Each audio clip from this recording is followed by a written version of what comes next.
महिमा है, भगवान को लीला हुआ है। रावण का चरित्र का इंसान होगा, उसके लिए राम और रामायण गलत होगा। ये कि हिंदू अभी उतना जागरूक नहीं है, चाहिए उसके सम्मान के लिए जो कितना जूता लाते सम्मान, उतना बड़े हिंदू को अपमान कर रहा है। आने वाले भविष्य में वह हिंदू उनको सुखा देगा। हिंदू जागरूक हो जाएगा तो हिंदू के विरोध में कोई भी नेता चूस शब्द नहीं बोल सकता। वह हिंदुओं का अपमान है। वैसे नेता को तो तुरंत बर्खास्त करना चाहिए कि जगिए, और इस मंत्री को किया है नायक ही नहीं है, इसको तो सरकार को तुरंत बर्खास्त करना। तो नीतीश बाबू राम से जुड़े हुए हैं, रामचरितमानस से जुड़े हुए हैं। राम जो है एक मनुष्य के बारे में चित्र को बताए हैं, मंत्री ऐसा बयान दिए हैं, इसका मतलब इनको रामायण की जानकारी नहीं है। नमस्कार, स्वागत है आप सभी का एक बार फिर से पब्लिक लाइव नाउ में। और मैं आज आ चुका हूँ मुजफ्फरपुर जिले के बंदरा प्रखंड। और जैसा आप अभी से जानते हैं कि बिहार में रामचरितमानस पे विवाद चल रहा है। बिहार के माननीय शिक्षा मंत्री जो रामचरितमानस पे सवाल खड़ा किए हैं, उस पे बहुत सारे आरोप प्रत्यारोप चल रहे हैं। इसी बीच में रामचरितमानस पे आधारित राम विवाह और जो यज्ञ होता है और 24 घंटे का राम नाम होता है, उन सब का आयोजन किया गया था यहाँ पंचायत में। वहाँ एक जो पंडित जी आए हुए हैं, उनसे हम इस पे राय जानना चाहेंगे कि आखिर रामचरितमानस पे जो विवाद चल रहा है उस पे उनका क्या वक्तव्य। आइए देखते हैं क्या कुछ कहना है, प्रेम की जानकारी देंगे। ये बंदरा ग्राम है जी, और यहाँ 15 बरस से प्रत्येक साल 15 जनवरी को हनुमान आराधना होता है और 16 का अष्टयाम प्रारंभ होता है। 15 साल से ये प्रति साल चलता आ रहा है जी। और ये चंदन मुखिया जी ये कार्यकर्ता है और पूरे ग्रामीण का सहयोग रहता है और इसी से यह कार्यक्रम चलता है। तो क्या क्या हुआ है यहाँ पे? इसमें हुआ है जो कल परसों अनुजग हुआ जी, मधुर हुआ, फुलवारी हुआ, रात विवाह कीर्तन हुआ और आज राम कलेवा का कार्यक्रम होगा। इसके बाद समापन हो जाएगा। इसके बाद कल। अच्छा, अभी बिहार का जो परिदृश्य है, बिहार में राजनीतिक रूप दे, यानी भगवान राम पे आए दिन बहुत सारे उलुल जुलुल नेताओं का बयान चलता रहा। रामचरितमानस पे जो अभी शिक्षा मंत्री का बयान हाल फिलहाल में आया है और उस पे जो विवाद चल रहा है, इस पे क्या कहना चाहेंगे? क्योंकि आप तो राम से जुड़े हुए हैं, रामचरितमानस से जुड़े हुए हैं। ये जो भी शिक्षा मंत्री का बयान हुआ है वो बिल्कुल गलत है। रामचरितमानस जो है वह विश्व का एक मार्गदर्शक है, एक मनुष्य के लिए मानवता का बड़ा बड़ा उसमें ग्रंथ है। भगवान राम जो है एक मनुष्य के बारे में चरित्र को बताए हैं, जो कैसे इंसान को जीना चाहिए।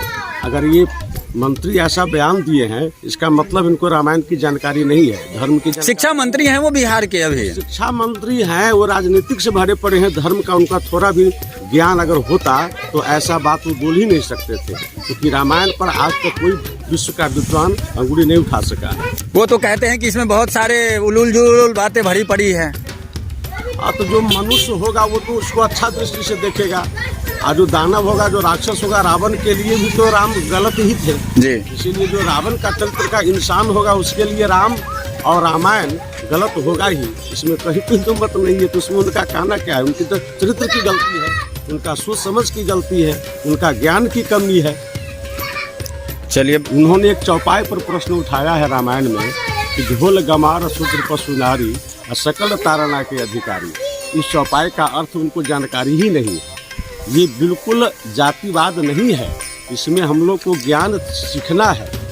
जैसे ढोल है और ढोल को कैसे बजाया जाता है, अगर जिसको बजाने नहीं आता है उसी ढोल को पीटता है तो कान में झर पड़ता है, और उसी ढोल को अगर कोई वादक उसको अच्छा से बजाता है तो मस्ती आता है इंसान को। उसी तरह से ये सब जो है, तुलसीदास जी कहें कि ये तारणा का अधिकारी है, इससे लोग तरण तारण होते हैं। इसको ढंग से बजाया जाए, ढंग से रखा जाए तो यह इंसान इससे भगवत प्राप्ति कर सकता है। मतलब इसका अर्थ का अनर्थ निकाले तो बहुत सारी बातों के अनर्थ निकल सकते हैं।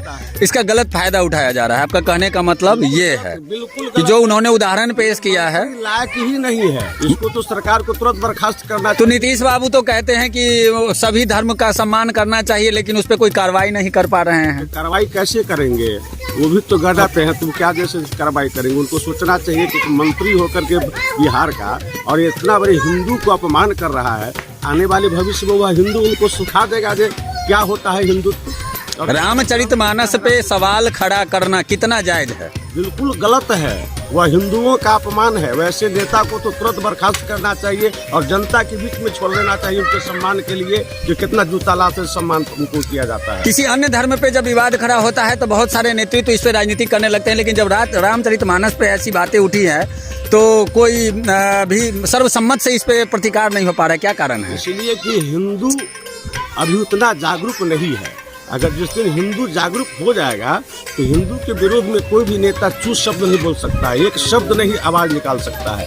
यह हिंदू जो है अभी नहीं जागरूक पूर्ण रूप से हो चुका है, यही कारण है जो नेता सब अलबल बोल रहे हैं मेरे धर्म पर। कुछ संदेश देना चाहेंगे हमारे चैनल के माध्यम से? मैं संदेश यही देना चाहता हूं कि समस्त हिंदू को मैं कहना चाहता हूं बिहार के कि जगिए और इस मंत्री को अपने वोट से जवाब दीजिए और इनको धराशाही कीजिए। ये बिहार में रहने लायक नीति नहीं है।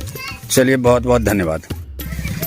चाचा, क्या नाम हुआ? थोड़ा जोर से बोलिए। सीताराम चाहिए। किस चीज का आयोजन हुआ है यहाँ पे? आयोजन किस चीज का हुआ है? प्रोग्राम हुआ है भगवान का दरबार में। क्या क्या हुआ है? कांड हुआ है। अच्छा, उसका बाद जो है अष्टजाम चालू है। और अष्टजाम के बाद वो तो 24 घंटे का होता है ना? 24 घंटे राम धुन होता है जी। रात हुआ राम विवाह हुआ। अच्छा, आज राम कलेवा। कहाँ की मंडली आई हुई है? ये मधु जी हैं। अच्छा अच्छा, मतलब ये आयोजन ग्रामीण स्तर पे किया गया है? हाँ, ग्रामीण। कौन सा गांव हुआ ये? बंदरा पंचायत भी है? 15 पंचायत भी है। चलिए, कैसा आयोजन कैसा रहा चाचा जी? आयोजन कैसा रहा चाचा यहाँ का? बहुत अच्छा, एक नंबर। किस किस के सौजन्य से हुआ है ये? भगवान का महिमा है, भगवान को लीला हुआ है, विवाह कीर्तन हुआ है, मटकोर पूजा हुआ है।